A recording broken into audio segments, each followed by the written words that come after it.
Mentally feel like Kobe, I'm like Jokic with the rock. You physically couldn't hold me, I don't care if you push a 40. You can never little bro me. Euro step like Ginobili, from young OG to the OG.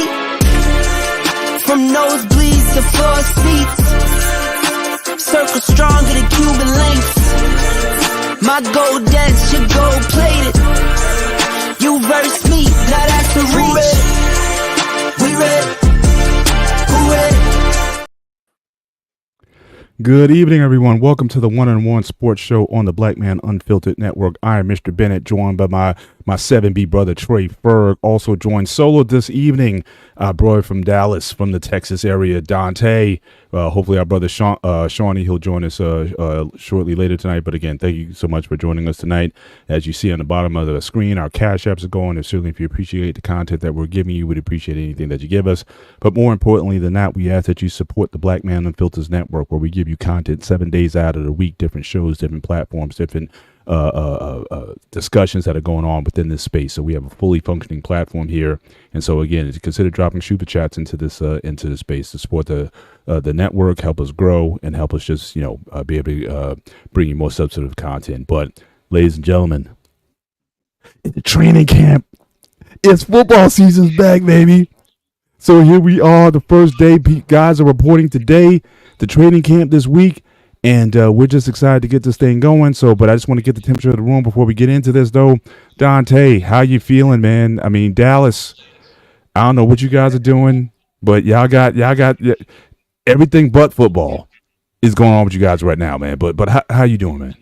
Man, I'm good. Personally, I'm good. As far as football, I'm happy for it to be back, because I think once it gets monotonous after about a week or two of camp, we'll get past the contract stuff, and it'll be like, hey, this player looks like this player looks like that. But nonetheless, I'm excited to see what's going to happen, and just for football to be back. I mean, colleges, they're getting ready to report. I mean, they just had the SEC media days, so it's just like you can start planning out your fall and get all that stuff ready. So I'm excited. Right. Trey Ferg, how you doing, my brother? What's up, man? How you doing, man? Doing well.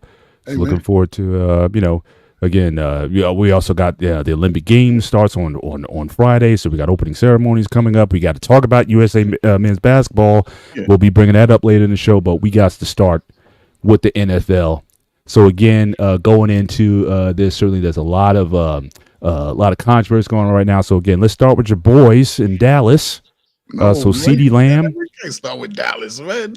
Oh, you want to say the best? We can go around. We can go. I'll leave. We got the resident Cowboy fan, so I'll patronize you tonight. So Dante, where you want to go with this? But we can go wherever, because I mean, to be honest, there's a lot of stories going on with some teams and some players. Indeed. Like what they're gonna do. Indeed, and there's a lot. There's so much.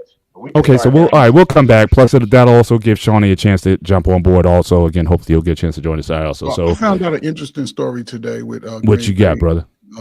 Jordan Love. He's right on my first agenda here. So again, I was talking up Love all last year. Even the Packers fans didn't want to believe me. I told you had your guy, and now he's starting to believe it. Now he's flexing. He's slated to make $10.5 million. Look at that. See, spoken word right there. I spoke it into existence, and my man showed up. Praise God. So again, my man, $10.5 million expected to get this year, but based on the market, he's looking to get over $50 million. My man's looking to get paid. Again, stats from last year: 4,159 yards, 32 touchdowns, 11 interceptions, 64.2% passer rating. I told you the boy looked good. We played him last year. I was telling my guy next to me, who's a Packers fan, had his Aaron Rodgers shirt on. You got your quarterback, but nobody wanted to believe it. He almost pulled off the upset against the San Francisco last year's playoffs. So now he's like, all right, maybe I am the man. So my man is sitting out training camp. So how y'all? He's sitting in training camp, brother Benny. He's showing up. He's not. I was just reading before he got it. He said he's going to be sitting out until the contract is signed. At least, so unless that just happened in the last 30 minutes. He was at practice. They calling him a sit-in. They call it, a sit-in. Okay. You sit in. And I used to doing the same thing. You show up to camp so they can't find you, but it's like, hey, that's an injury risk. I'm not playing until I get a contract. But here's the thing you got to understand about Green Bay, fellas. Green Bay is don't have a one owner. It's owned by the city almost. So for them to give him that much money, it's going to be hard. Green Bay's put themselves in a precarious situation because they had no problem giving Aaron Rodgers that little money. Mm-hmm. No problem. They never discussed the contract. He never got to the end. Now, Jordan Love is ready to take the next level. And he's all Green Bay got for real. So they need to pay him by the end of the preseason. Just go on, get him in there and get him out the way. He's going to be the highest paid. Maybe he's going to be top 3 and keep it moving. All right, what you got on that, Dante, on that situation? I'm with Trey first. Like I said, I have a rooting interest. Obviously, I root for the Cowboys, but I want all of these guys to get paid. They worked their whole lives to get to this point. And as we saw, former Cowboy Michael Gallup retired today or yesterday. NFL, not for long.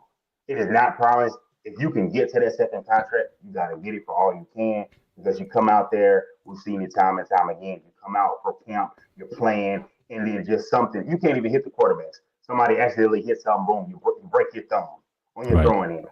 Right. Anything can happen. So you gotta secure that bag before you go. It's not a selfish thing. If you look at it, for all the fans that critique guys, look at what their teammates say about them. I understand this is a business because it's always a business when the guy gets cut. So it needs to be a business when the guy's like, hey, I'm holding in or I'm holding out so I get the contract. I support him. I understand he spanked my team this January. So, he obviously showed the ability, beat y'all to down. the 49ers to the end.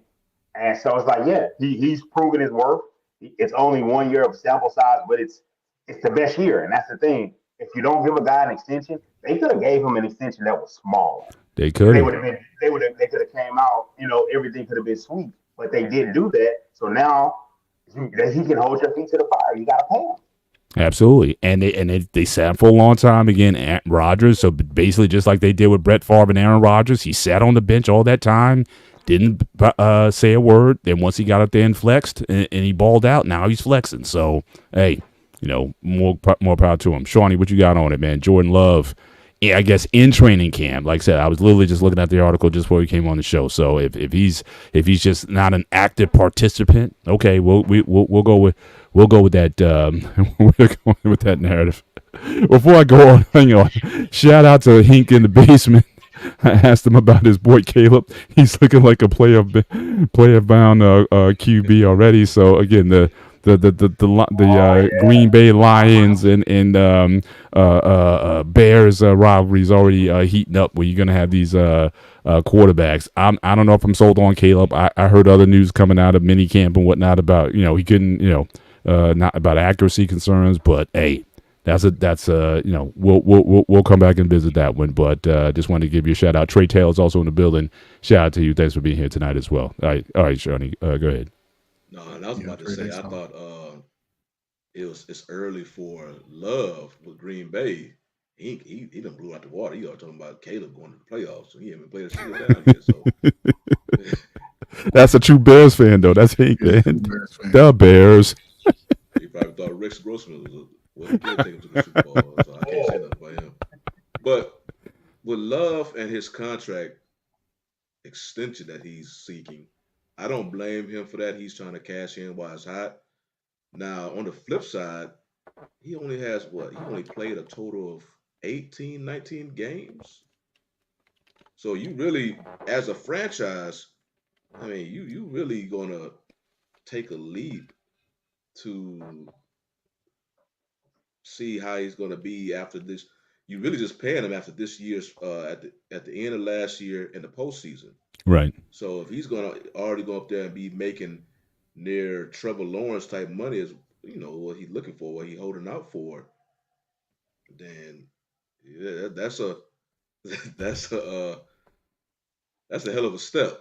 I mean, that's a hell of a step. I mean, I don't blame him for seeking it, but I hope there'll be a little bit more realistic, because I heard y'all was talking about Aaron Rodgers was holding out. Aaron Rodgers already had a resume built up. So he had, hey, look at my resume and all this. That's why he was able to hold out to get his money. Love is off to a nice start. Like, damn, you gotta, if you try, I don't know exactly about, I have a feeling he's looking at the Trevor Lawrence type dollars. If he's looking at that, I'm like, you get it, the more power to you. Well, let me not even high enough, brother. Let me counter you with this, Johnny. So basically the NFL doesn't have what the NBA has, to where after your rookie deal, there's escalators of where you can go. It's like, hey, we keep you low on the rookie level. When you go, the contract that you get is the contract that you can negotiate. So my thing is, I hear what you're saying about, hey, he's done it. He's only done it for one season. So, but you're paying, like, you don't pay guys off of what their past performance is.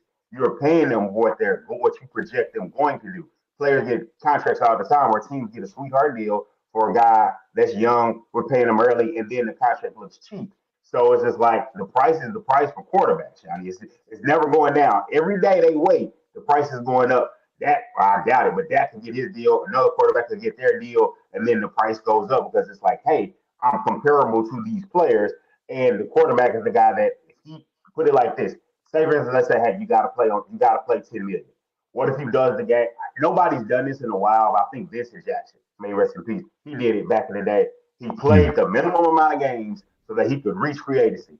If Jordan Love were to do that, the Packers would be in position probably to get their next quarterback, because he's going to go ahead and walk out the door. So it's like, you're damned if you do, you're damned if you don't. I would say go ahead and pay the guy and get it out the way.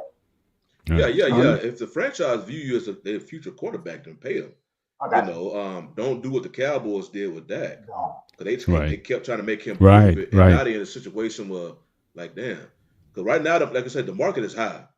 And if you wait on Love, people complaining about the money now.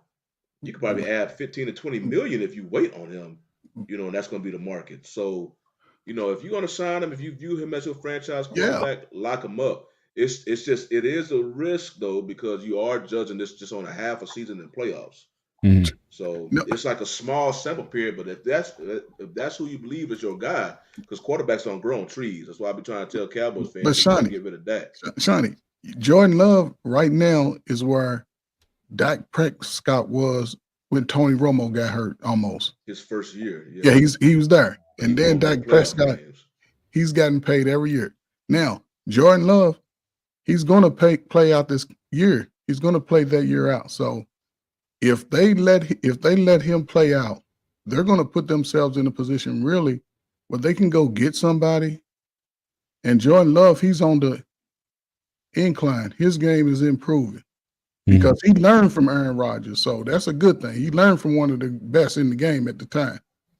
And I think, and they've said it today earlier on SportsCenter, he could probably one of the top two play, him and Patrick Mahomes. He ain't gonna get Patrick Mahomes type money, but he gonna get Trevor Lawrence and all that. He's gonna get paid, and he got gonna be one or two, because everybody else is fine. Right. So now, I know we asked this question. I don't know. We might have talked about this last week, but who do you think has a better upside? Is it going to be Love or CJ? Because now you're looking at you. I'm gonna have to go with CJ because he did it for the majority of the season. That's too soon. He did it for the majority of the season. That's all I really have. I mean, and I'm just saying, who you think has the best? So you think still CJ has the better upside? So break up like this year. Who you think is going to outperform CJ or Love? I say right now CJ because the Texans. Just think about the year the Texans had the year before. It was at the bottom of the basement. Yeah, people just wasn't giving them no shot, and he came and literally. Nobody really knew. Unless he was just a Houston fan, nobody knew Nico Collins and their just assortment of players on there, the skilled players. Then Stroud came up there. When he came in the training camp, he was throwing picks left and right, so people thought he was going to be a bust that early. Then next thing you know, regular season came and he just took off. Jordan Love had kind of like a warm up kind of say. He was kind of level. And then all of a sudden, he took off at the right time of the season, towards the middle and the end of the season. Stroud was already kind of up there. So I'll just say Stroud, both quarterbacks well, Houston could take advantage of it because Stroud was truly a rookie. Love was last year was his 3rd year in the league. Yeah, but Sonny, think about it. Well, I'm just saying No, the Texans could take advantage of Stroud's rookie contract while Love was already like in his 3rd year, so his rookie contract, is about to be over. So that's why they got to pay him like what they're looking for. Yeah, but the difference between Stroud's situation and Love came after a legend. It's hard to follow. Stroud, nobody in sports even had them in a conversation as a playoff. And the show that they showed, they're going to be a great team overall because they coach. I think he's going to be one of the best coaches in the league over the next 5 years. I can see them getting a championship within 5 years if they continue to add, because they made some good draft picks this year. Yeah, they made some changes. I can see that. Love, I watched him the second half of the season, how he was able to throw the ball, sit in that pocket. If he can do that, then I think he's going to be throwing. He probably throw 35 touchdowns again this year. If he can do that, the receiver core, people never really gave him a shot. Both teams, and both QBs they did what you want a quarterback to do. Yes, they brought their receiving core up. They propped them up. So both QBs do that. So with those two, I mean, it's just Houston has the advantage because Stroud did that from year 1. So they could say, okay, you can just sit on your rookie contract for a while. And Green Bay, they looked at it like, okay, this is our franchise dude right now. And I see a comment, Trey was saying like, he said let him walk. He don't like anybody. He said Dak had the biggest heist in history. Aaron Rodgers is overrated, so he's throwing smoke at all these guys. Everybody. He coming out. He started football season. Caleb can't throw it in the ocean. Oh, he like Bengals. He like Joe. He like. He's a Washington fan. Oh yeah, that's right. He's the team from Washington. He hasn't seen good football in years. And, I feel bad for Marion Barry was mayor. Oh man, he should have made it very big. I'm not gonna lie, I'm looking forward to see what that guy does, what Daniels does. Just because you got Dan Quinn, you're excited. Well, let's be honest about it. Offensive coordinator? Huh? Who's the Commanders' offensive coordinator? I don't know who their coordinator is. I have to look that up. But I know a big thing. With Quinn being there, he's literally the second tier guy because they wanted the coordinator. They wanted was Slovik, the coordinator from the Texans. They wanted him, and they were waiting for him. And leave him alone. And then they left him alone. Couldn't get him, and then they pivoted to get Dan Quinn, which I don't think is a problem. Cliff Kingsbury. Cliff. That's right. But that leads to a follow-up question. What the hell happened to Bieniemy? He was supposed to be there with that 1 year, and they got rid of him already.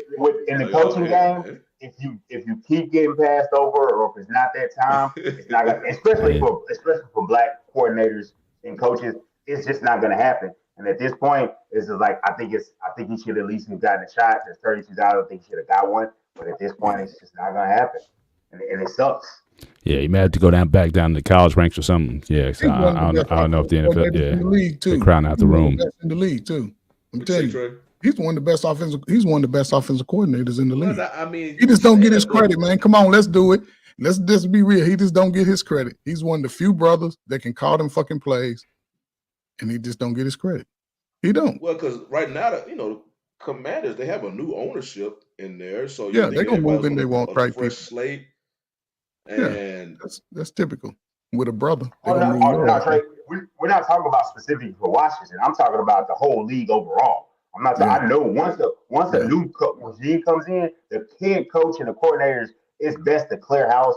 I mean, you can keep you guys like the strength and conditioning coach, things that people don't see that are within the program or the fabric or like a DB's coach or something like that. You can keep that, but I'm more so upset that he didn't get a job. But I go on a million interviews, and then it turns into the issue about, I got the interview because of the Rooney Rule. But see, y'all need to open that can of worms, and I'm in a good mood. And then they go get Cliff Kingsbury. Yeah, and then now you're gonna now you open up that debate again. Now we had again a couple years ago we had Brady and Belichick, right? Now you're talking about Bieniemy, but he's got arguably, in fact, we're going to talk about this later on. Top 25 players over the last 25 years. Mahomes is like ranked third in the last 25 years as the best ever. So again, is it the OC or is it do you got the guy who got 3 Super Bowls in 5 years? So I mean, that's the conversation. It's a marriage. It's always going to be a marriage between those. That's the combo. Absolutely. Because his head coach is basically like an OC for the most part. So they could stay doing what they always do, but it's always a marriage between the OC and the quarterback. Right. We have another quarterback again in camp, but again keeping light activity. Again, Tua is looking for a new contract. Now again, he had a decent season, 4,624 yards, 24 touchdowns, 14 interceptions, highly ranked offense, a lot of tools on offense. But again, a couple years ago, we thought the dude was about to retire. So, do you invest in Tua, keep that continuity? And as a side story, Tyreek Hill is also looking for a contract, but he does not want to be traded. So in fact, the article, according to the article, he had kind of a public sort of thing with his agent Drew Rosenhaus. Said, last time you messed around, you got me traded out of Buffalo to Miami. Now, I don't want to leave Miami. So do what you got to do to get me a contract, but don't get me traded out of here. So again, good situation there. Do you go all in on Tua, or are you looking for your next guy? Make him prove it. Like with Tua, is there's health concerns. So it's one thing if it's like, well, honestly, we need to have that conversation. Hey, Trey, we need to have that conversation about the quarterback you just mentioned, Joe Burrow. I don't know what it is because it's a great story, but we need to mention him in that injury-prone category, similar to how we do with Tua, because he's really great, and he's a guy that people feel that he's on the Mahomes tier. I think that's crazy. I think he has to do more, which that guy's done so much. He's in the league in a class by itself. But Tua, are you going to be consistently a guy that's like, hey, you're missing games and this is head injuries? It's not just an ankle or a knee, But if hips and head injuries, those are things that are, and backs, those are things that are really difficult to deal with. So they have to make that decision. I would keep my cap flexibility. Like you said, you got the 2 receivers, the dynamic receivers. I think Waddle got an extension. You're trying to get Hill another extension. You added a tight end. You got the running backs. You put resources into the line.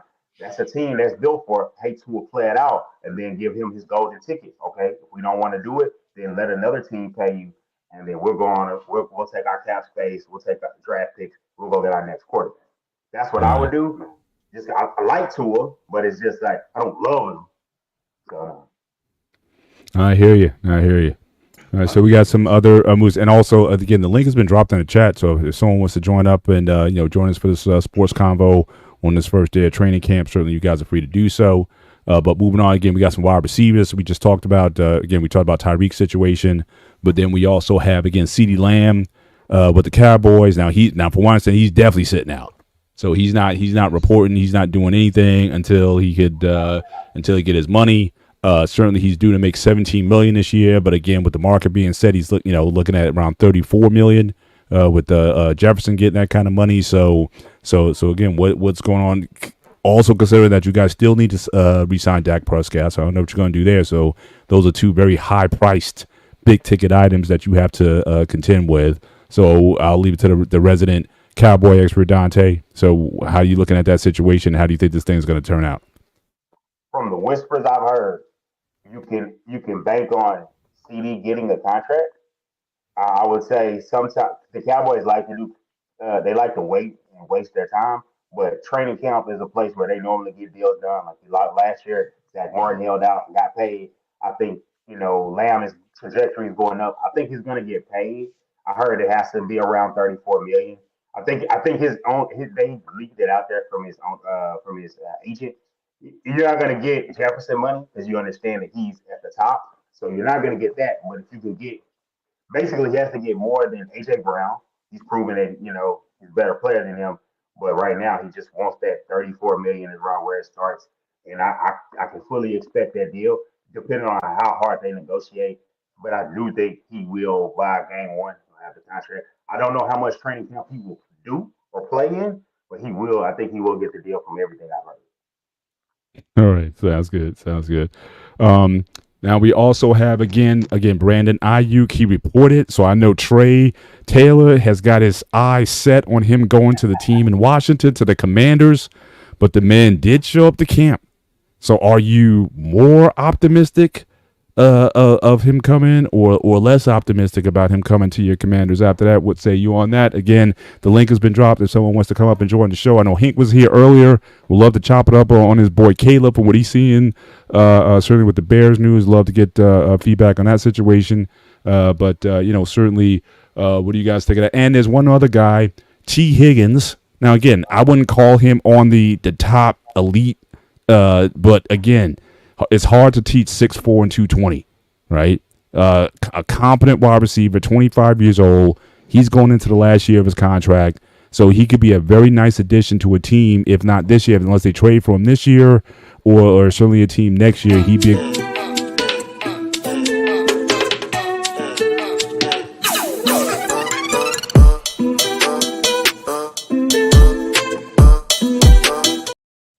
all right, who's messing around? Take a wine break on a sports show. We're gonna do a wine tasting on a sports show. Really, David? Come on, man.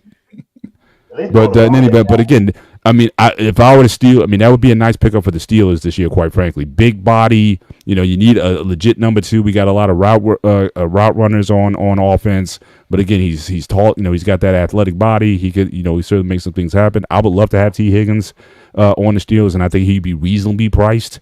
Maybe not the $30+ million that Ayuk and all these other guys are going for, but I can certainly see in the mid-20s. I can certainly see that happening there. So what do you guys think about the wide receiver outside of CeeDee Lamb?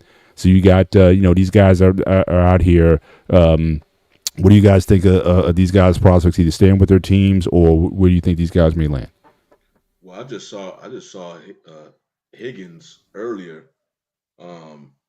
He signed his franchise tag, and his whole mindset, he wanted to just shut up the noise as of right now. He didn't want it to be a really distraction, and I guess I'm assuming he's going to take care of that next offseason.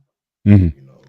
Now with Ayuk, I don't think the 49ers are going to trade him this year because they're trying to win a title and they need him.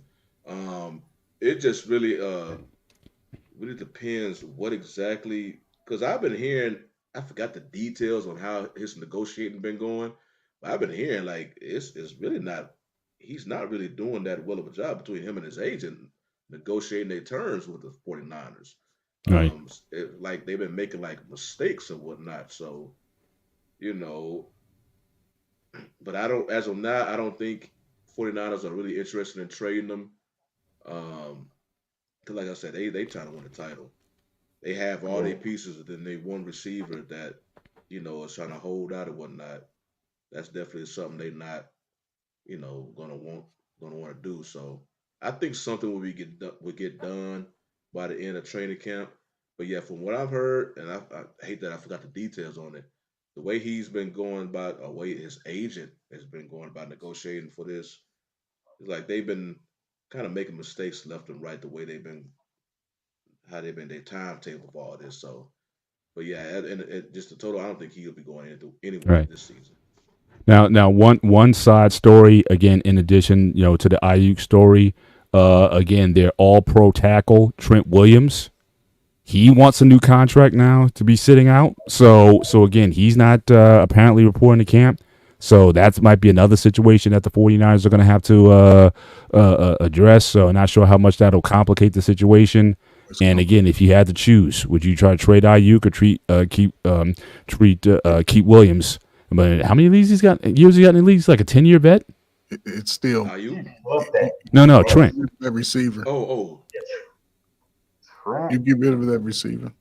Yeah, he did his first 10 years with us in Washington. Oh, that's right. That's right. That's right. So I don't know why he's trying to flex now. Try to get try to ride it out. You almost had a career in, but he still think he's still the top one of the top OTs in the league. So he's still trying to get his final bag before he gets out. Can't blame him for that. But what's going on, Trey? Welcome to the show. Good to have you here. And so why don't you doing well. All right. So I know you're high on your draft pick on at QB. You think clearly he's going to outdo Caleb. So just give us the reports out of Chocolate City, out of Washington D.C. What's going on there with the franchise? How you feeling about the season and your prospects coming up? Well, obviously, like Dante was talking about earlier, we went through an ownership change. And, anytime you go through an ownership change, you're going to get a lot of new faces, right? And we got a ton of them. Kent Kingsbury, Quinn. We got a new GM. We got San Francisco's, I believe it was GM. We got him in there now. We got a lot of new faces, even within the ownership group. Magic Johnson is a part of the ownership group. Yeah. So we got a lot of things going on right now. The best thing that's been happening is we're not hearing much of anything. And that's the best part. Yeah. Is that I like quiet training camps. I don't like a whole bunch of this guy's sitting out, this guy's not coming, this guy. I like quiet. And right now the focus has been on developing Jaden. We got a couple new wide receivers. We got a couple DBs that came out of the draft. So a lot of this is about getting them, everybody's learning a new system right now. Y'all know when a new system comes in, that first year, everybody's learning new terminology, not necessarily new terminology, but how the terminology works within the system. So there's a lot of that going on. But as far as we know right now, we're not hearing any bad news. We did make a questionable pickup in Bobby Wagner. I'm not quite sure. I think he's just there to teach them the defense. Right. Because he came from Dan Quinn's system in Seattle. Right. I would believe that he's there. He's there to sort of teach them this is how this goes. I don't think tackles, and that's not what I'm expecting. I'm expecting for him to help develop the younger guys within that defensive system. That's why he's there. Gotcha.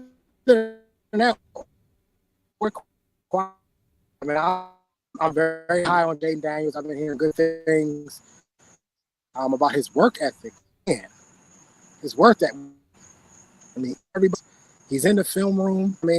I heard a long time out of Washington. I heard guys showing early. Even with all the hype with RG3, we didn't get all that. We hear about his work ethic. We hear a lot about Jaden's work ethic, and apparently he was known for his work ethic in college. All right, Trey, you're kind of breaking up a little bit. You're coming in, you're going in and out. You're kind of breaking up. Can you repeat that last? Yeah, come on back in if you get a chance. Go out and come in. We got a couple more guys in the back. Who's in the chat? Who we got back there? I'm checking right now. I don't see nobody.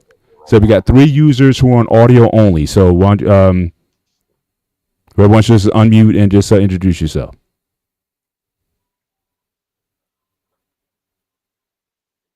All right, well, we'll just keep the conversation moving.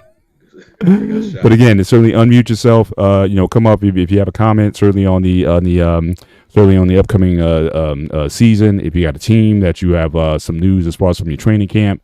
Salute to William Williams. Good to be here. Good that you're here this evening. And also Ragnar Runner, who's unfortunately he's a Cowboy fan and figures that he would come with that smoke in the back. Unfortunately, but yeah, you're stuck with Dak.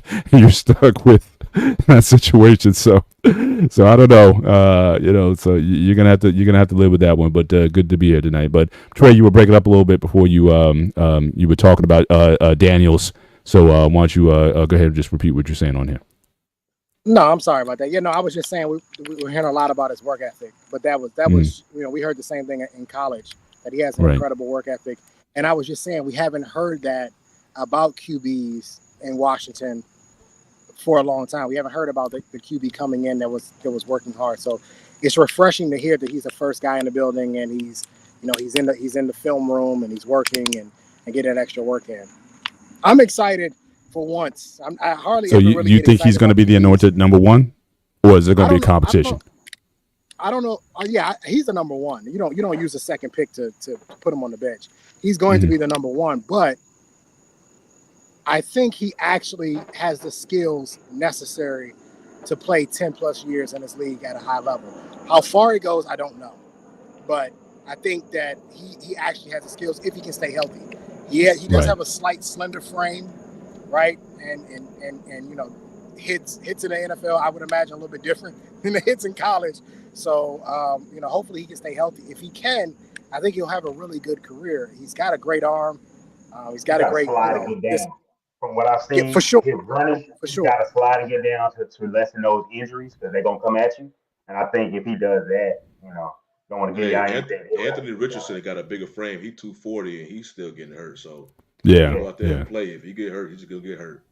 Absolutely. I think but they may have to dial him back. I think this thing he's trying to be like Cam Newton running over people or whatever. So you need to someone like that. You need to dial him back. And Daniels, he's I don't know if he's as athletic as Richardson. He's hell of athletic, but Daniels is athletic too, and he'll take off running too. But yeah, I think some teams. Yeah, but he's slight build though. He's slight. I just think some teams just worry too much about that, and then you mess around and miss a great player. You know, put him back there. If he gets hurt, then that's. Well, keep in mind now. You said again. Saying that RG3, right? RG3 was balling, and then he got hurt. He was never the same player after that. But he was killing it. And Burrow, he got injured, missed his year, and came back and balled again. So it's just unfortunately that's just the nature of the game. You just don't want to miss out on key players because you potentially if you worrying about an injury they already suffered, that's one thing. But if you already worried about their build, I'm like, because I'm just glad. Well, you look at the Panthers and Bryce Young. I'm interested to see how he's going to be. You talking about a slight build, so yeah, they do one number one overall pick. But I think Daniels he's going to be. I think he should start from game one. Put him out there, put him in the fire. He's gonna have his bumps. I think C.J. Stroud kind of ruined it for some fan, basically thinking they potential quarterback may come in and just ball out from game one. That don't really happen too much in the NFL. Houston fans, I hope he don't have a sophomore wall or something like that. So. Yeah, that's definitely on my bucket list. Certainly to get to that museum, no doubt. But guys, I'm going to move on to the next block unless you guys want something to say, anything. So again, from opening day, from the training camps opening up, any other comments? There's one more football topic that I want to get into, and then I want to get into the Team USA basketball situation. But any other thing before we move on to our next block? No, go ahead. All right, good. So again, found a list. Certainly on Sports Link. So again, top 25 NFL players over the last 25 years. So this is good. So hopefully we don't got to go back to 1970s. So this is the 70 Steelers or the 85 Bears. So Hank, I don't want to be hearing about no 85 Bears or anything like that. The last 25 years. So we're all old enough to remember, but it's not so old with the game they were playing with leather helmets back then. All right. So again, we're talking about relatively in the modern era. And just wanted to kind of go through some of this. The first, actually, I got problems with what source you got this from? The source of this, I was just looking. Yeah, actually, I sent it to you guys in your link. That's right. Okay. Yeah. So I got this off of my sports app. Oh, okay. And so again, top 25. But I already got some problems with it already. So number one, Tom Brady. Yeah, now we can debate that, but I don't think there's going to be a lot of debate there. Number 2 is Peyton Manning. I mean, I'm having issues already. The guy had like a 9-10 playoff record. Yes, he limped into a Super Bowl, won one because Cam played so poorly in that Super Bowl, so he got an extra Super Bowl win. I don't think he really deserved to get. But 3 Patrick Mahomes. I mean, he certainly moved up the charts. Number 4, Aaron Donald. Number 5, Ray Lewis. So, again, the past 25 years, that's your top 5 players from this list in the last 25 years. What do you guys think of that top 5? I'm having a problem with Manning. You have to really fight me to put him in the top 15, let alone top 10. But I'm just not feeling that off the top. MVP. That's why I think that's a level of think that's a generation thing. Because I know for me, I'm younger, so I know I saw Peyton and I saw the playoff battles where you're losing, but I saw the greatness where it's just like to get there and consistently win so much. I hold him in high esteem. Where as far as all right, I know you mentioned the playoff record, right? I am a part of the group that I understand what you're saying when you say playoff record, but quarterback and record, the record is on the head coach. I think the quarterback is like, how do you play? And how he played is to me one of the best quarterbacks I've ever seen. And so it's like I understand him being that high, and the football brain and everything. I dig it. I'm glad Donald was in the top 5 because I think sometimes defenders get disrespected, and his impact from the interior position at his size was amazing. And so I'm glad he was up that high. Ray, I don't like the stuff off the field, but there's a lot there. But on the field, yeah, he was definitely one of the best. All right, well, just talk about those two. Who you think had more impact, Ray Lewis or Aaron Donald? I know they're different position players, but in terms of leadership, in terms of all those intangible attributes, 2-time Super Bowl champion, and one he got later in his career. But what would you? I'm about to go with Ray. I don't know. I guess it might be recency bias, but I would say probably Ray, just because year in year out they were led by the defense. That's what they were. Offense was disgusting.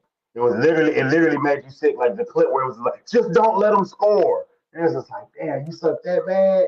It's like, and so they carried that, and it's just like it was a tough thing. So he probably that, and I know the last one he did have some help with Flacco. He went on the heater, but that first run and all those years of going to the AFC Championship, being in the playoffs, all off the base of that defense. So he had the bigger impact. I'll say probably better overall player, probably not. That's what I'm thinking. I agree with the ranking of him being above him, but bigger impact, probably not. Trey Ferg, what you got on that? Oh, go ahead, Trey.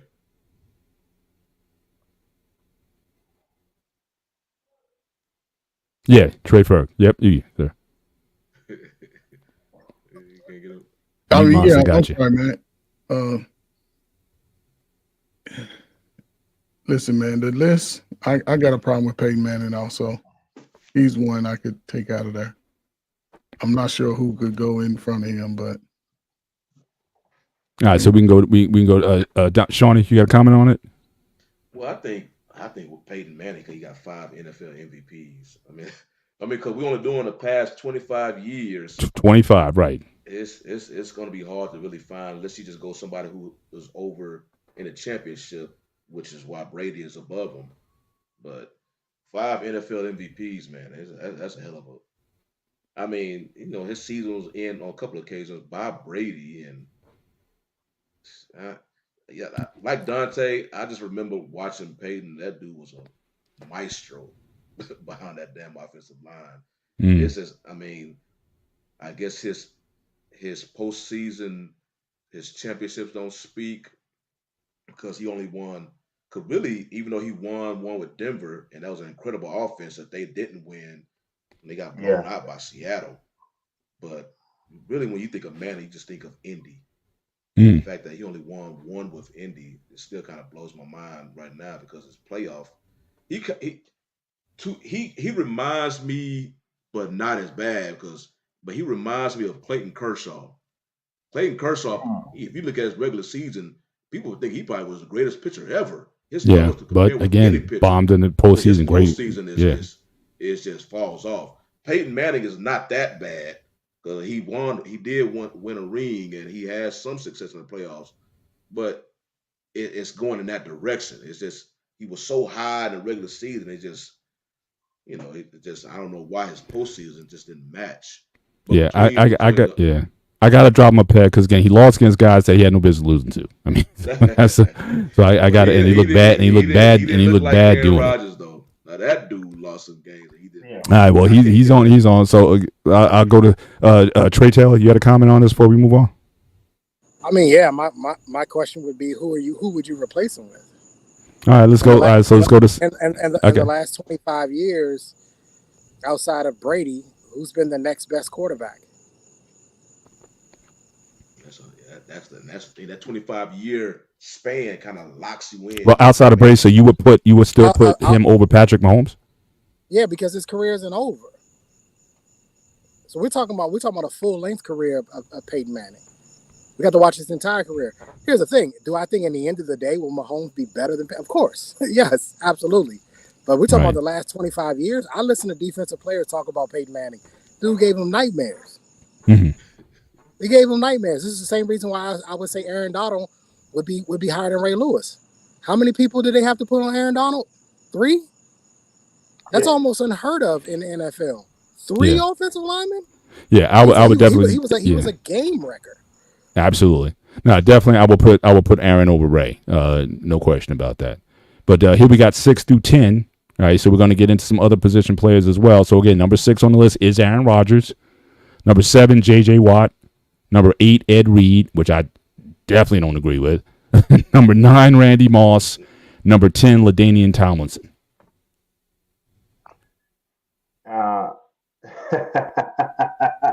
He's got just as many Super Bowls, right? Once again, we were just talking about quarterback wins not being a stat and that being a team thing. That guy got some team that he had team success. But if you go back and look at that, man, it was some times where for a quarterback that's supposed to be quote unquote good, elite, and man, y'all were out here just looking suspect. Like it was outside of those Super Bowl runs. Some of them years looked real lean on playoff appearances and playoff success. So it's just like he had the 2 great runs, and then whether it's sometimes it's better to be lucky than good. But you said you didn't agree with Ed Reed. Do you think he was too high? No, not high at 8. I mean, look, go through the list here. Let me just go through some of these. I'll just run through and we can circle back. You're not a little biased being a Steelers fan? Oh, I'm 100% biased. I don't care. All right. So, number 11, Adrian Peterson. Now, again, Trey Taylor, to your point about, again, Frank Gore has more yards than Adrian Peterson. But still, I'm picking Adrian as probably my best back over this entire run. So absolutely. Injuries, no injuries. I didn't see Frank Gore wasn't on the list, right? No, he wasn't. No, I guess he's one of those classic compilers, but he got 16,000 yards. I'm sorry. I got so tired of people whining and man, that guy was a compiler. He played for there's a difference between playing a long time and being great. Adrian Peterson hit it to where he was compiling, but you saw some greatness where it was just like, hey, I was the league MVP. I came back off of an ACL off of 9-10 months. Just great things. LaDainian Tomlinson, greatness, but still accomplishing a lot of stats. I applaud them for not doing that. I applaud them for one player that I don't really care for that much, but had a lot of good stats. Should have been on this list. Steve Smith. He's a guy that they pump up and they let him get on there because he's a good media person. Dude, you was good, but let's be real. They literally got rid of you because you were more of a personality problem. They made the Super Bowl. Right. Let's be real. And then, All right, so to that point, then again, go back to the top again. Patrick Mahomes and Peyton Manning. I mean, I can make a case right now. I'm picking Patrick. Much more playoff success. 3 Super Bowls. Already got more Super Bowl rings than him or Rodgers. And I would, and certainly on a dime, if you're going to ask me who I'm picking Patrick. 7 out of 7. Twice on Sundays. I mean, it's not even close. Does the level of competition matter? Because if I kept bumping up against the Patriots every year, that might affect my wins and losses. Well, so did Patrick. Because remember, Patrick lost to Brady one year, right? He went to. He was in Tampa. Yeah, he lost to him. He lost to him. Didn't he? Didn't Mahomes lose to the Super Bowl that the Chiefs lost was against Tampa? No, I'm saying, but in a playoff, there was an earlier playoff, like his first or second year playoff. He lost to Brady in the AFC Championship game as a Patriot. We're talking about Brady on the way out. Yeah, he still beat him, and he won the Super Bowl. Did they win it, or they lost to the Eagles that year?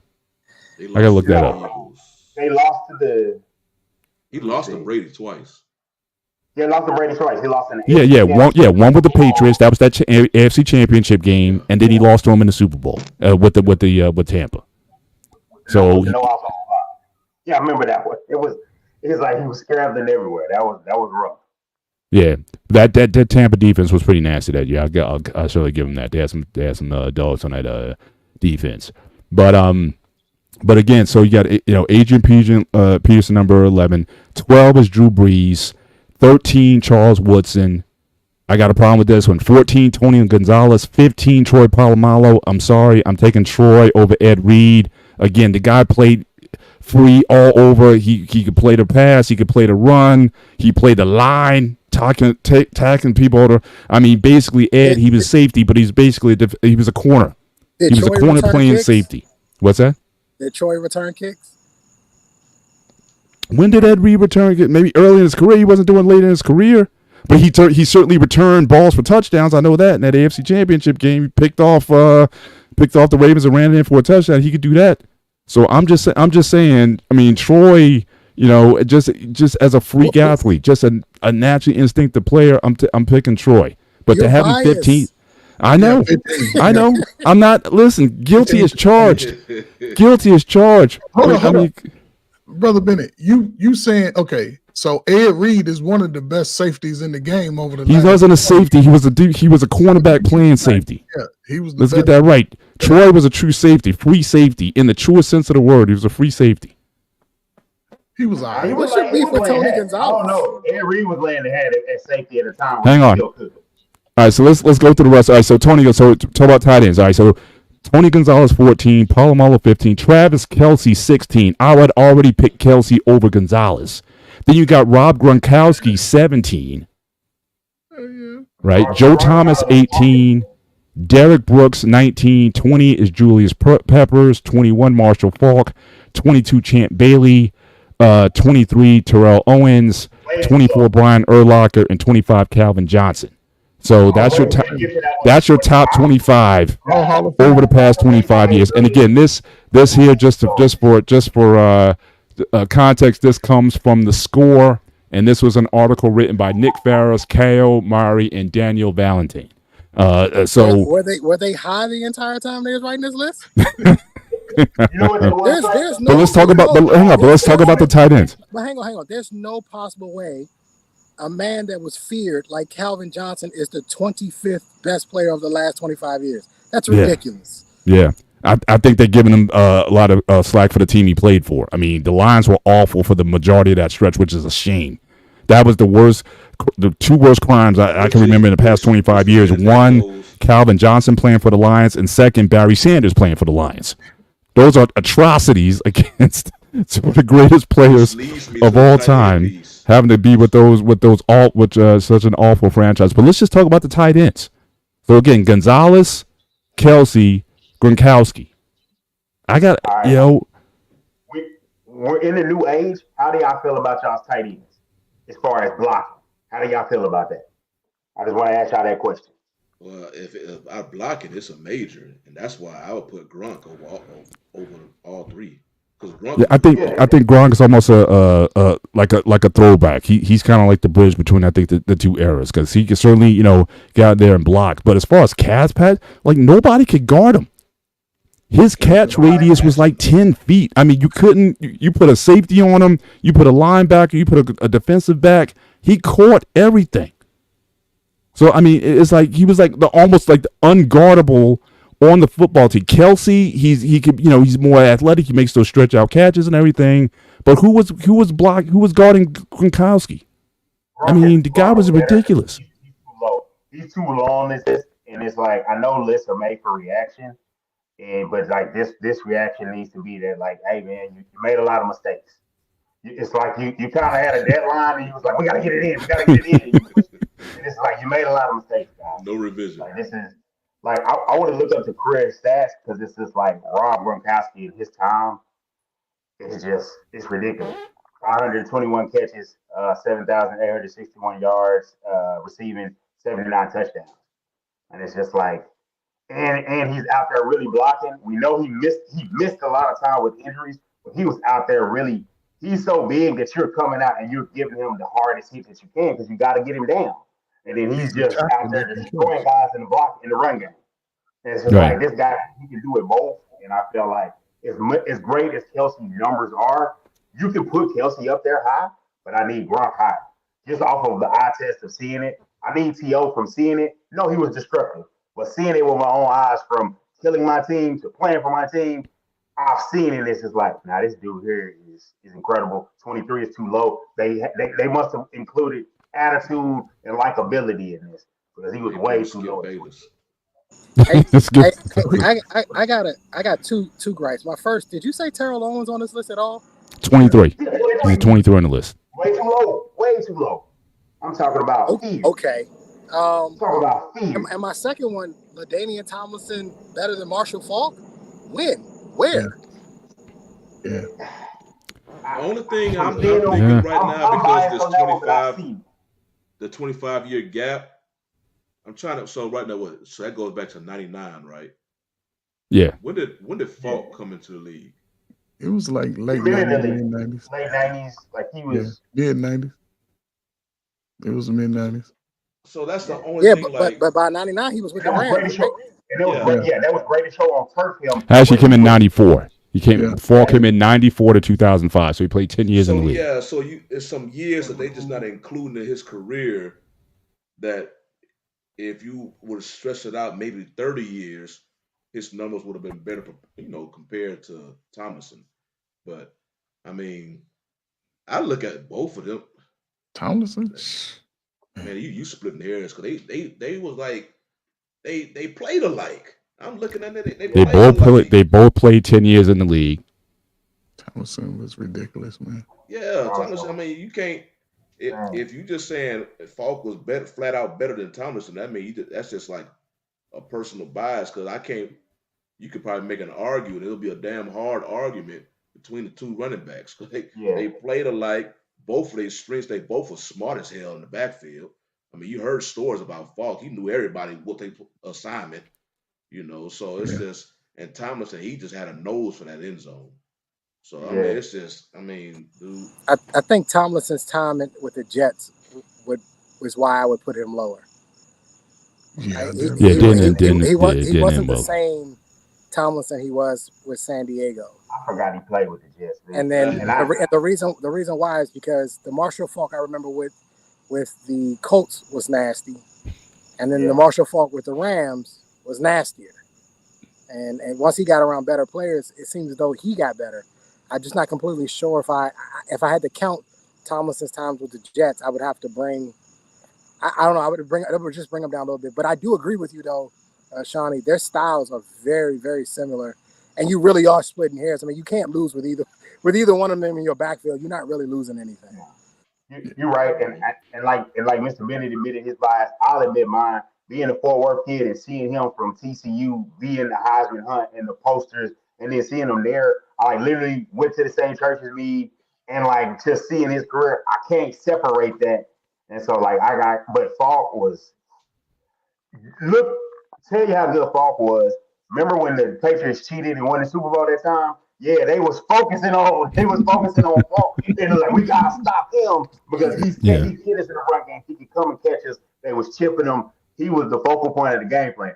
No knock on Kurt Warner, but Belichick can read, hey, who's the best guy, and we're gonna take him out. And you saw that Super Bowl. You didn't see those explosive plays because they were chipping, hitting, and put. Well, they knew the plays, so that's just right.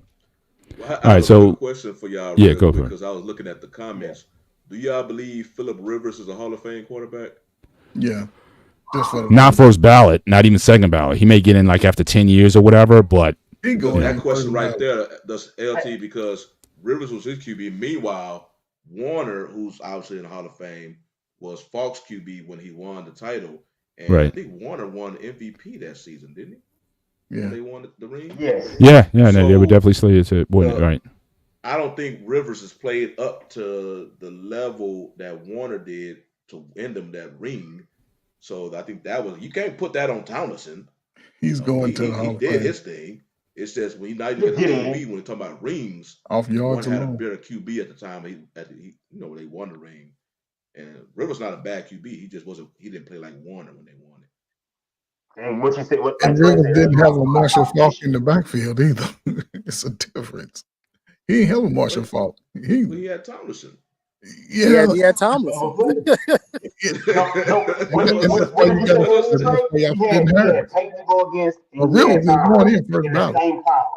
Yeah.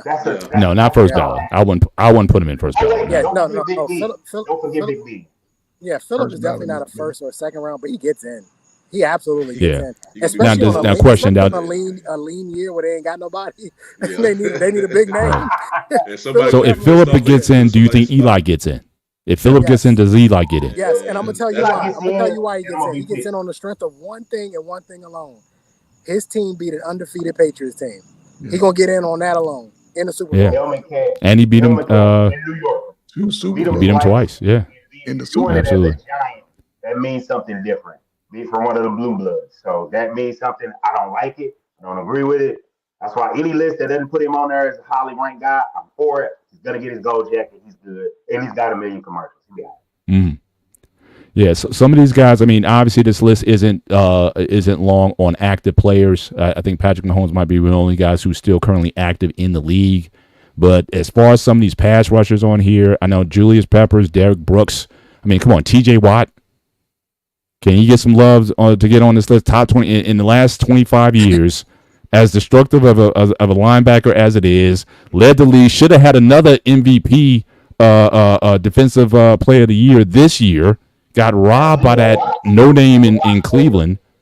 So I'm just saying that, can't T.J. Watt get some love on this list? Come on now. Like you said, Mr. Bennett, the only one who's currently playing like on that list is Mahomes. It's Mahomes, yeah. So Kelsey. Who put the Kelsey. Well, and Kelsey too. You're So true that. They obviously they're not looking at current players. Right. They obviously looking at which is kind of if you're gonna go 25 years, go 25 years. But Right.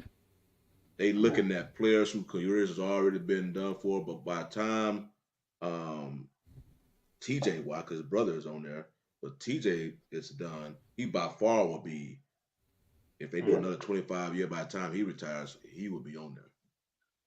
But I mean, these guys are old enough. I mean, see, the list is young enough where you still remember your eye test when you saw these guys play.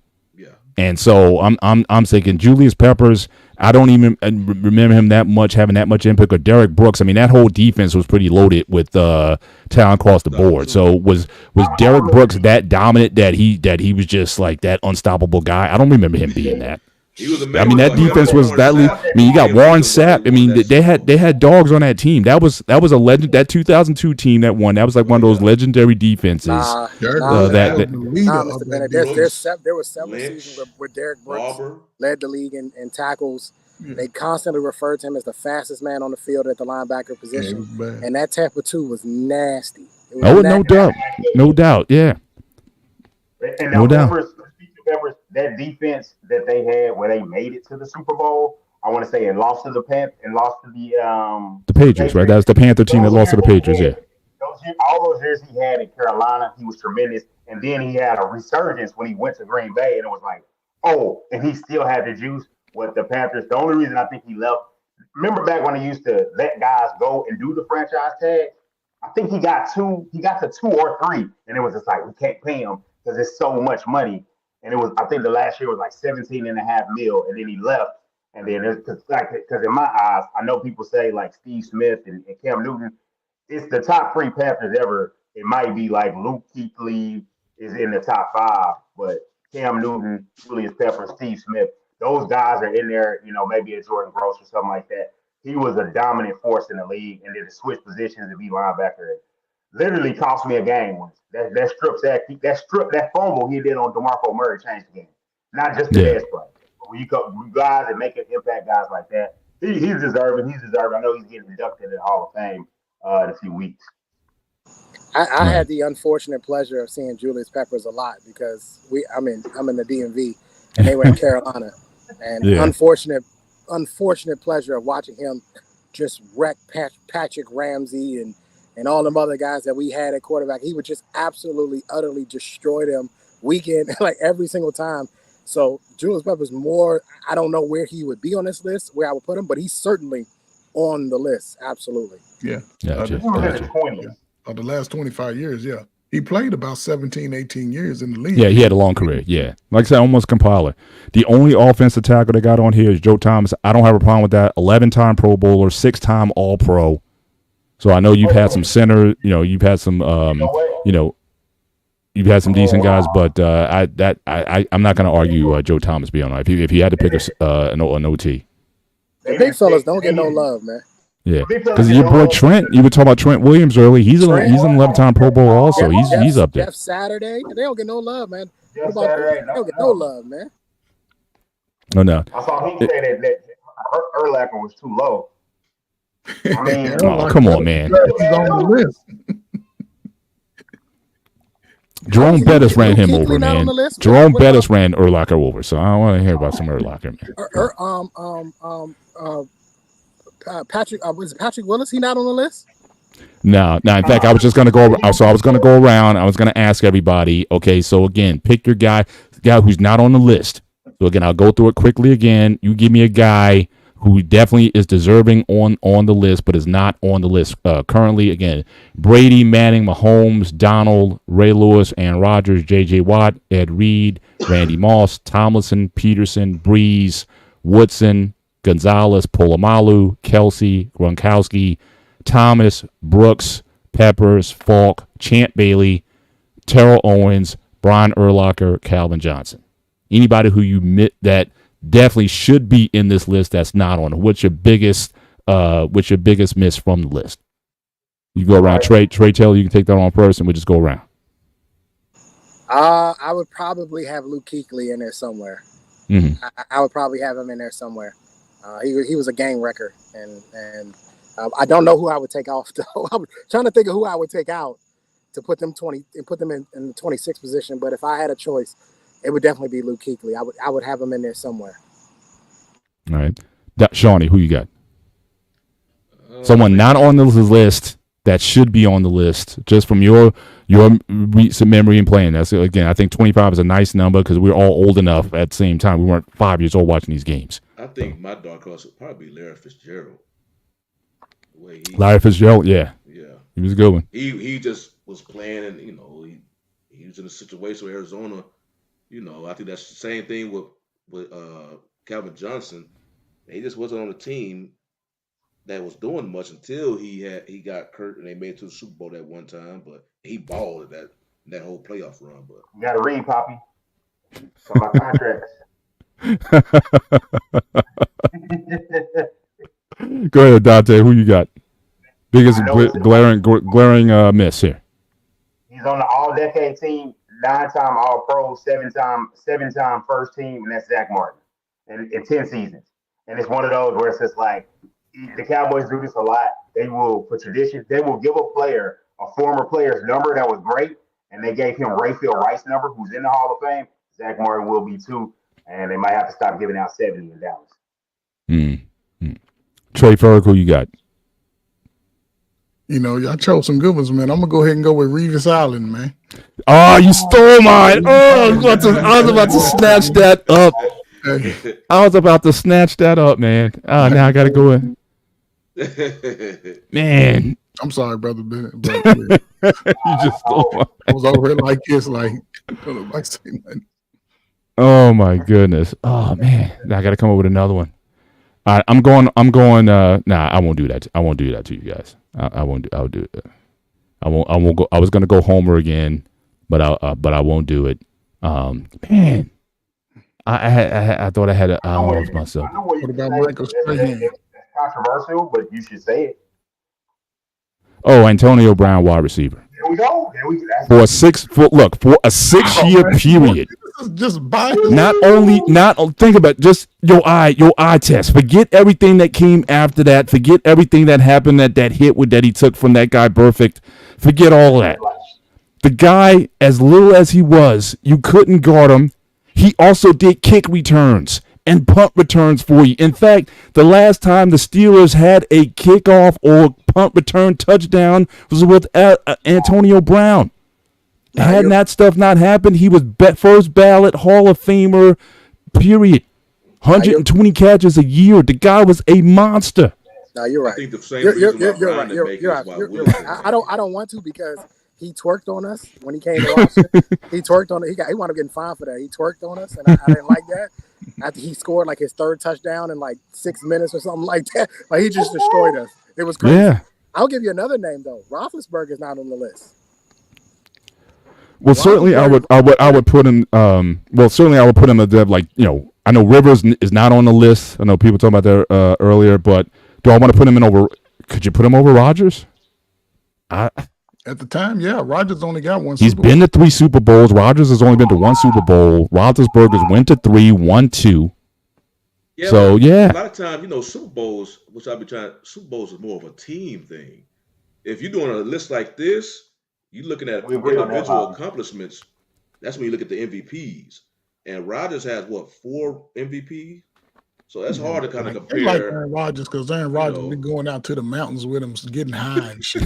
Like that shit. It's ayahuasca. That shit, man. He's all out there in Wally land. Ayahuasca. And all with the birds and shit, man. Hey, what about Marvin Harrison? Yep. Mm-hmm. I never saw Marvin do anything spectacular. Like me, I also look at, again, I test on doing stuff that's just like, oh my gosh, how'd he do that?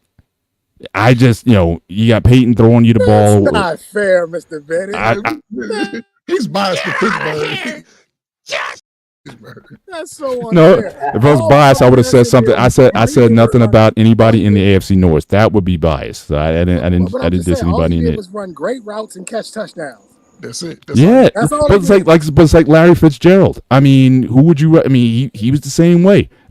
You could say quiet greatness. Yeah, I would say quiet greatness. Larry went over people. Larry. But Antonio Brown did flips. He would run for a touchdown, do a front flip, and land. Right, stuck the landing.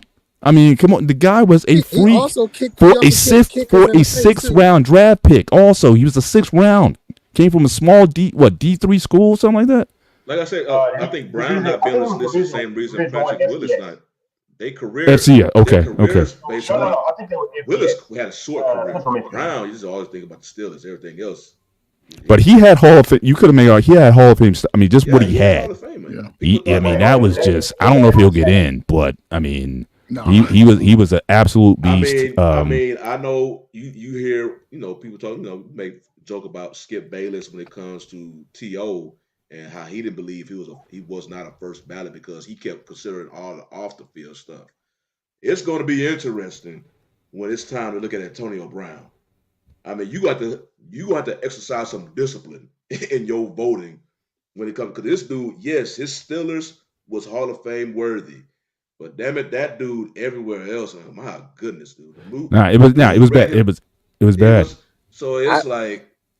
I can tell you right now, Antonio's not getting in. Running off the field. Yeah. Oh yeah. The team in the middle will never get in. Look, I think that Burfict hit. I think did something. I think that everything changed after that. Screwed up so bad that if he would have just waited less than a week, he would have got that money in Oakland. Yeah, I'm like, yeah, dude, you just that's it. But I know you got who was the receiver in Atlanta all those years? Julio Jones and whatnot. So would he be in the top 25 in your opinion? Okay, all right. No, but Larry Fitzgerald is a travesty. Yeah. He should be. Yeah. I said quiet 18K. Nah, he was 1,432 catches, 1,792 yards, 121 TDs. That's bad. Yeah, that's a tough one. Yeah, you should. Yeah, I could definitely see him in this list. But on the 2010s team, which if you make the All-Decade team, that's basically the All-Decade team of guys that are all going to be in the Hall of Fame. True that.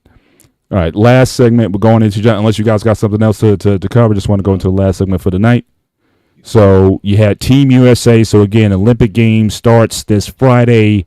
Certainly, Team USA. They've been scrimmaging, basically playing these teams, but they barely beat South Sudan. Not even Sudan, but Southern Sudan. Barely eked it out. LeBron gets the point, to go ahead. And so, what do you think? Do you think this might be it for Team USA? They just kind of crank it up. I mean, they got a lot of older guys. LeBron, Steph. All these guys are over 35 years of age. Do you think they can actually be upset this year? I know they beat Serbia earlier, and they're saying that Serbia might be the team to beat or to give them the toughest competition there. But what do you think of the the win, the barely eking out against Southern Sudan? Is that a sign of things to come, or are they just getting warmed up? What do you guys think about that? And I got to give some shout out though to Southern Sudan, because I know Luol Deng from Southern Sudan. Africa basketball is building up. We already see it certainly in the college ranks. A lot of these players have names on the back of their jerseys that are not American names.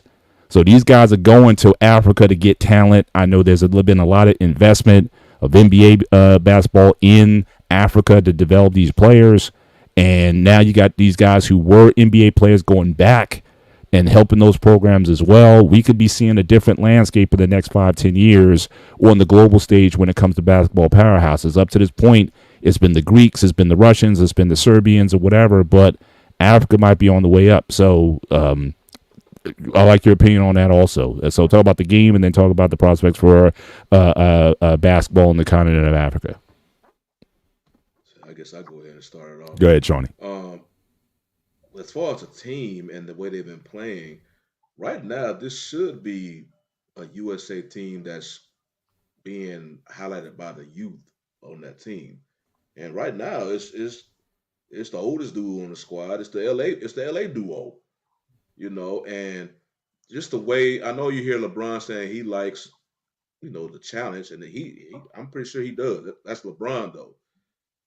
Steph, I'm not really worried about Steph. He'll get his shot will fall.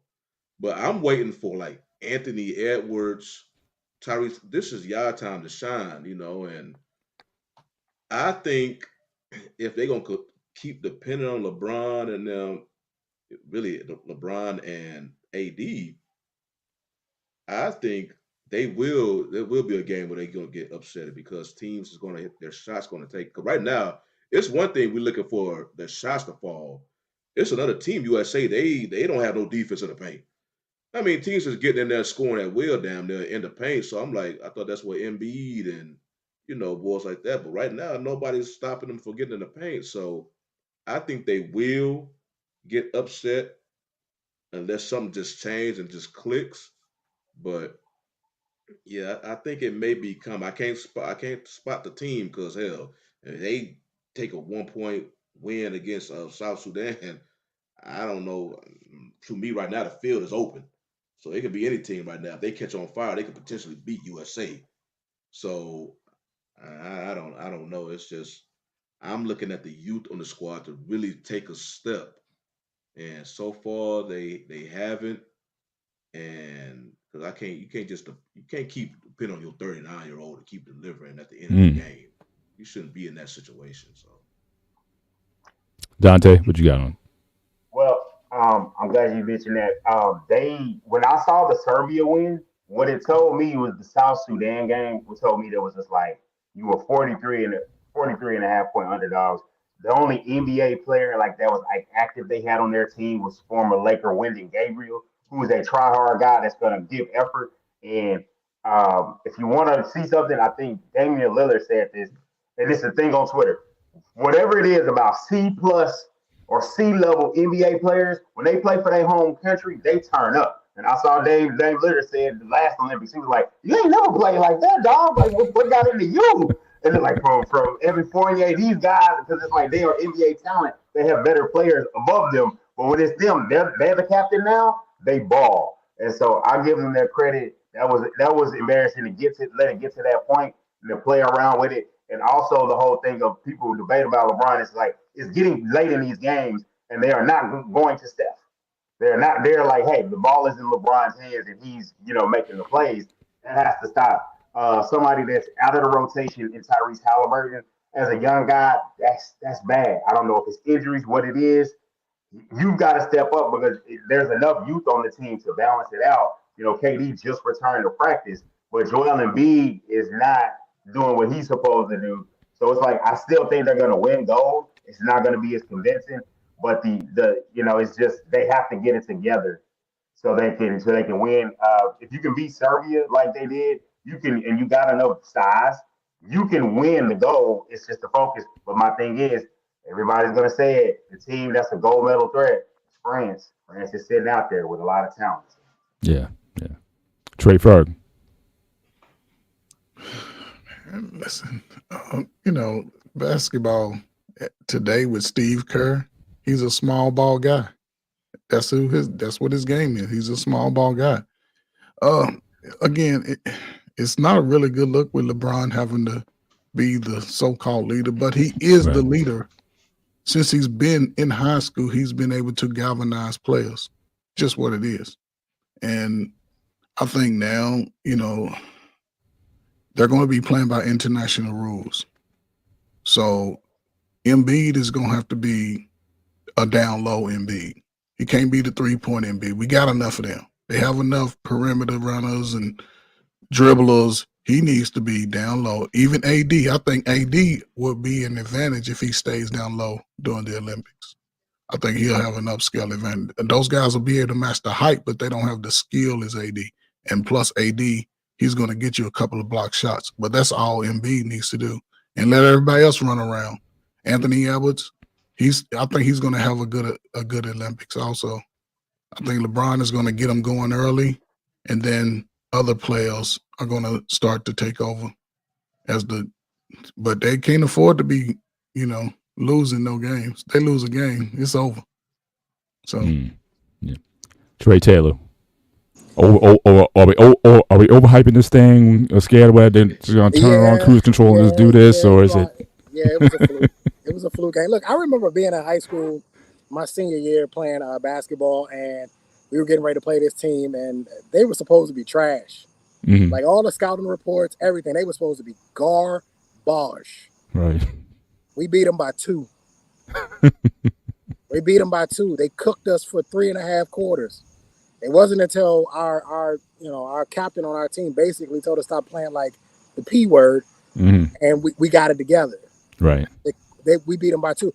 Sometimes these games just happen. Right. This is the reason why we play the games. Right. Right. To give the team a chance. And in football they say any given Sunday. We play the games for a reason. Right. Right. I didn't think it was just a fluke. I'm not too worried about it. But I will say this though. If I'm Paul George, I call my agent and I say, get me the hell out of Philly. Embiid is not that guy. He ain't that guy. Right. He ain't that guy. Didn't I say something about that a couple of weeks ago that they shouldn't look to be building around Embiid? Right.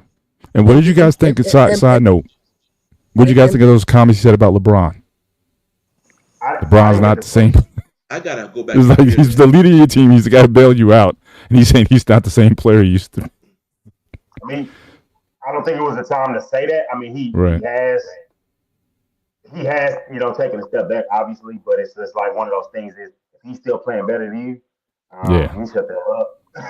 He shut the hell up, and don't be surprised if he gives you absolute buckets when they play you this year. So just Paul George and all them when they getting worn out, it's just like, hey, you did this. Right. Embiid should focus on his own game. Absolutely. Because I'm not quite sure what his game is. I don't understand exactly what it is. Is he a 3-point shooter? Is he a guard? Is he a 7-foot center who can dominate? Does he play in the post? Is he a mid-range guy? Is he a high post? What exactly do you do? Right.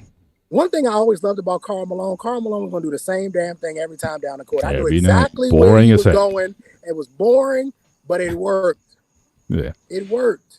Right? Even with MJ in his post first retirement when he came back, we knew what he was going to do. He was going to run that same triangle, and he was going to post up on that corner and give you a fadeaway. We knew what was going to happen. The question is, could you stop it? I just don't understand. I don't understand Embiid. I think for a lot of these guys, this should have been a, hey, LeBron, let us show you the league is in good hands type situation. Yeah. And that's what with Embiid and Tatum and Ant-Man. And I'm not seeing it. I'm seeing LeBron at 39. By the way, me and LeBron the same age. Our birthdays are a day apart, by the way. We're the same age. I'm like, how is he doing this? Because my body hurts just getting out the bed in the morning. How is this? $2 million a year. Yeah, $2 million a year on training the diet. So, good point. I ain't spent $2 million on my body. Yeah, for sure. But you know what I mean? Like, like he it's incredible to watch him operate. And I would make the argument that from a mental capacity, he's better than where he was 20 plus years ago. Oh, for sure. And he's listen, when we grow up, you play YMCA ball. Y'all ever play YMCA ball? Yeah.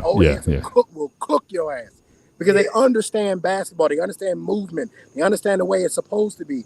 I think that's just where LeBron is. LeBron understands the game of basketball better than he did. Not to say that he didn't 20 years ago, but he does. I just think he understands it better now, which is, in my opinion, looks like it's a little bit, just a slight bit easier than what it once was. He just doesn't have the physical capacity to do what he once used to do when he was younger. But Embiid, bro, hush, bro. Just be quiet. But if I'm Paul George, I'm like, yo, you got to get me up out of here. Because Embiid is he's not going to be that guy. But that's the problem. He's not Paul even George is dried in up the yet. same boat. So it's really what the Spider-Man means, where they point at each other. That's what it kind of is. Even though I like Paul George, you know, and I really like Embiid. He's really letting me down in the playoffs, and I don't expect that to stop. But yeah. Right. Well, Trey, I want to talk about the South Sudan, because you said the South yeah, Sudan. yeah, or just Africa team, just Africa, the basketball on the continent in general. Africa has always had good players. I mean, we talk about Hakeem Olajuwon, Dikembe Mutombo. Right. There were guys who came from there, but they were always more of a specialist type player. I think what you're starting to see now is African players starting to be more well-rounded.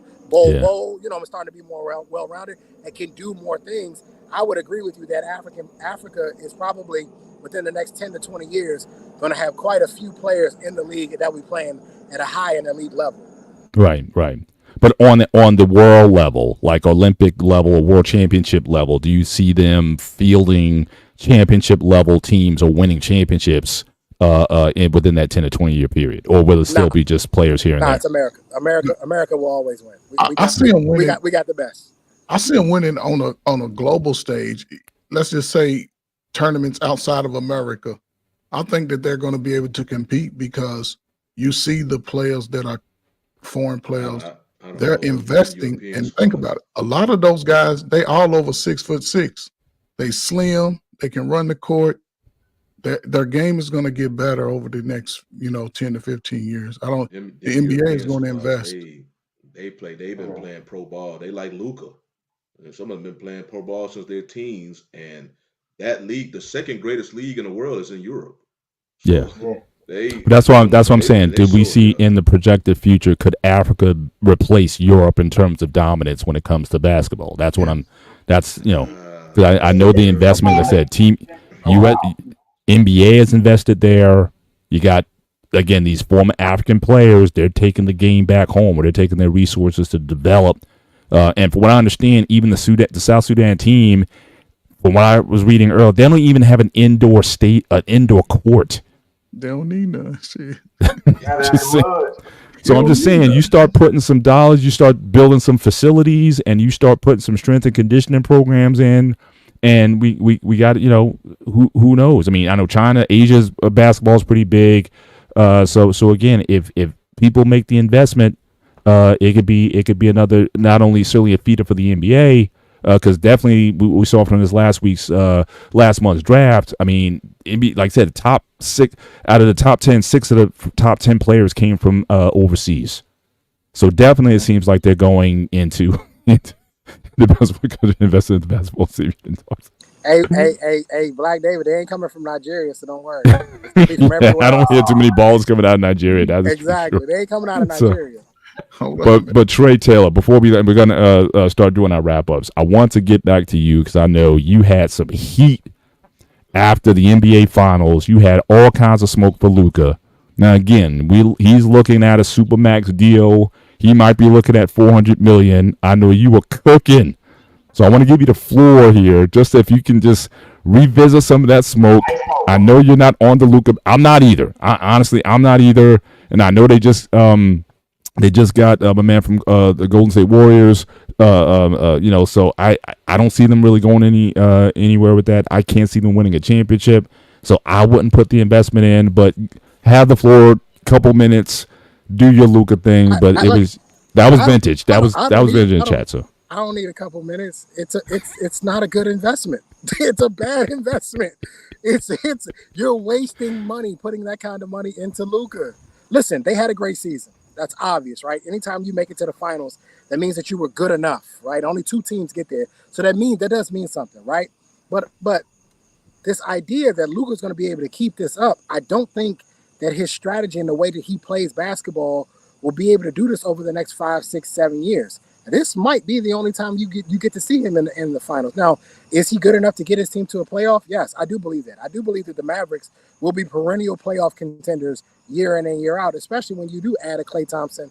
Shooters are always going to shoot, so they'll be fine, right? They'll make it. But when it comes down to postseason playoff basketball, what we learned about Luka is that he is a liability. We know that now. And like I said, you don't get better over time as far as defense is concerned. The defense just doesn't get better, right? And I still have yet to see any highlight videos or anything that says Luka's been working on his footwork to get better. I haven't seen nothing. So right. More than likely, we still won't get the same Olay defense that we've been getting from Luka. But Luka was going to give you 28, 10, and 10. He's capable of that every night, night in, night out, because of the way he controls the game. But is that going to win you a championship? I don't believe so. And I think $400 million is ludicrous. $400 million is absolutely, utterly ludicrous. Yeah. But I think my man's going to sign him. That's his guy. Hey, look, he's good. Mark Cuban got out of there just in time, didn't he? Just in time. Oh, man. It's not my money. That's what he's saying. Not my money. It was weird when they won the Western Conference Finals. You had some other dude up there instead of Cuban accepting the trophy. Yeah, like, man, weird. Stage. This wow. Well, what you want to know? What you want to know what happened with that? I want to say it's I think it's like Adelson. I think they are. And you know the NBA is more liberal. You know that those rich owners were voting Republican. Most of them. They're the owner for the Mavericks. The ownership group. She's the husband of a late Vegas casino owner. Yeah, the Adelson, right? That's it, Adelson. They were basically a super PAC for Trump's reelection, and they're trying to, because Texas is a red state, as I'm sure y'all know, they're trying to get gambling legal in Texas. They're building a casino and an arena at the old Cowboy Stadium in Irving. They used to be there. They're doing that, and all that is in play. They don't want the spotlight on them. They literally said when they bought the team was like, we'll take your money, but we need you to play in the background. That's literally what they did. So you're not going to see that. See her, you're not going to see that at all. Some writers have floated out there in the finals. It's like the Adelsons feel like this. Kyrie is politically way to the left. And they was like, that's a collision. But the Dallas Fort Media is not going to, we do not pick fights like that. The only time you see a fight pick, maybe in a locker room or something like that, but they're not going to do that, especially during the championship run. Now, let stuff start turning left.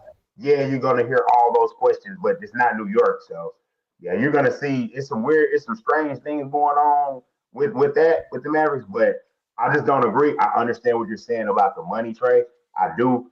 I just feel like, look, you get a Luka, and that's like around a generational type player. But I will say this, to his player comp, you're not wrong. His player comp is James Harden. I feel like he is the European James Harden. And you saw how I don't know if Luka's in the club like that. Like, I've seen Harden out in the city. So I know what his get down was. Luka looks to be eating and drinking. So hopefully he gets that in control once you already cutting him a check. The Supermax is just crazy.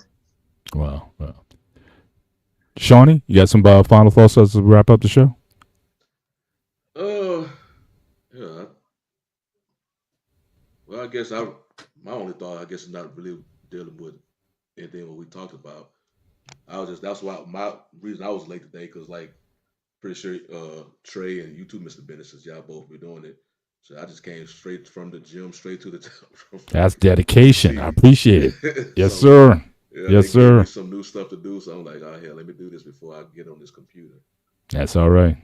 So, he all talking about training. I was like, hell, let me get this thing done before I get on. There you go. Trey, your advice is hitting home. It's hitting home. Absolutely. Yep. Trey Taylor, what you got for us, man, to wrap us up? No, I mean, look, USA basketball, I think the Olympics are going to be really fun to watch. I look forward to watching it. I'm happy to see Steph and LeBron finally play together. That's a long time coming. But again, I would like to see the younger guys kind of take the reins on this and kind of step up and show that, American basketball is in good hands. Especially, I would like to see Tatum be the one to sort of step up. He's coming off of a championship.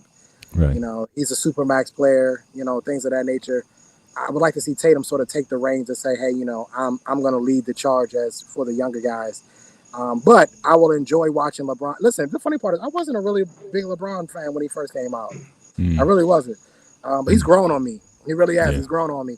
And I realized that, you know, with mortality, you know, his days are coming to an end. And I'm just going to enjoy watching him play basketball, and I'm going to enjoy it. But I'm also going to enjoy you. I always enjoy the Olympics. I think the Olympics is one of the coolest things in the world. 100%, all the competition from all the different countries and the way they do things and the way they train. I think it's really, really cool.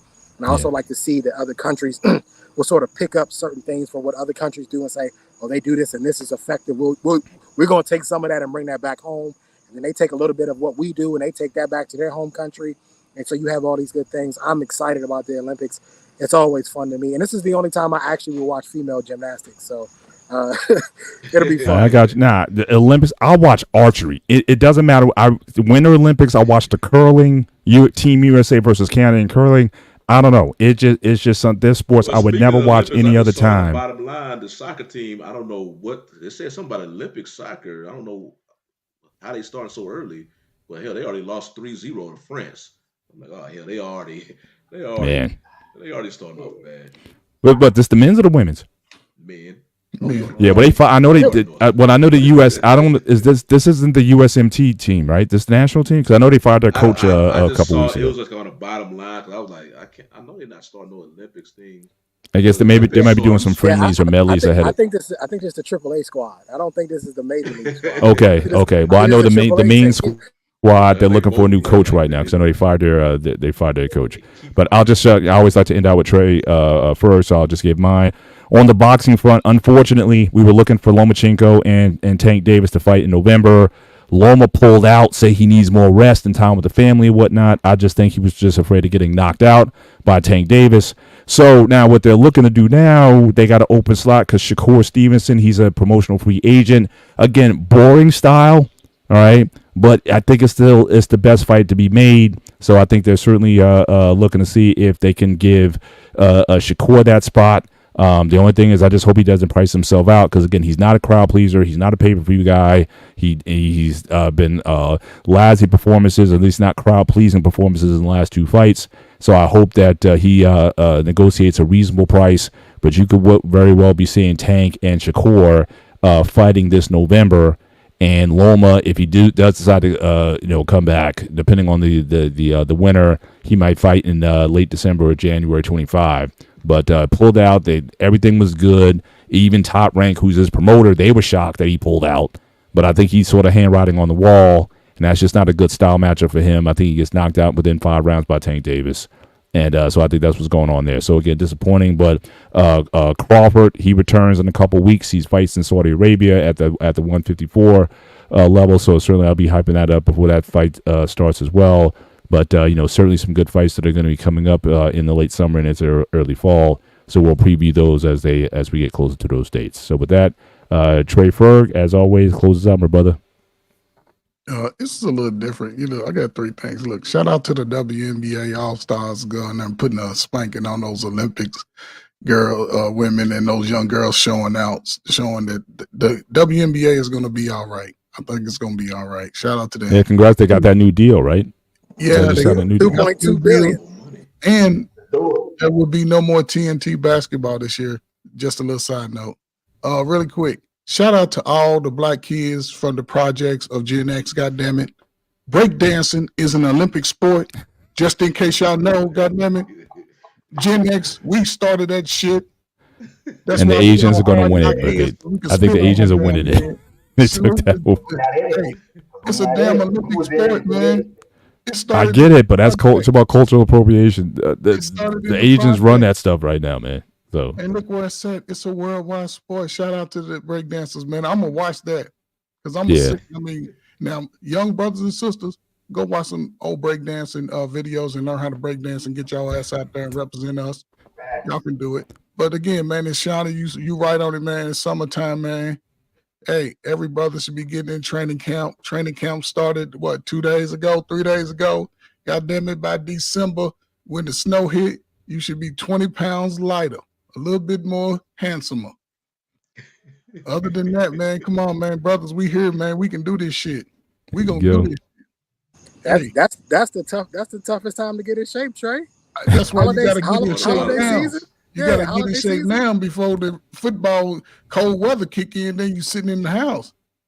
You know, I usually wait till January. January, and that way you get the holiday season out the way, and then January to April until the weather warms up.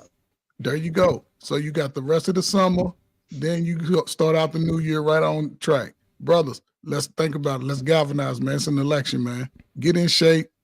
Study your opponent. Study your candidate or somebody that's going to be tough for us, man. We got to band together. Oh, they about to do the yank on us. We got to do that. Other than that, y'all going to be voting for that had to be BMU. I don't think that was David did that. The women go in front. Awesome. Well, again, thank you guys once again for joining us on this Wednesday. Looking forward to, again, the Olympic opening and whatnot, so we'll definitely preview that, as well as Team USA and their exploits going forward. And again, any trades or deals or these players are sitting out, certainly we'll bring you action as we get it. But until then, have a great rest of the week. Take care. Be safe. We'll see you next time. Peace out.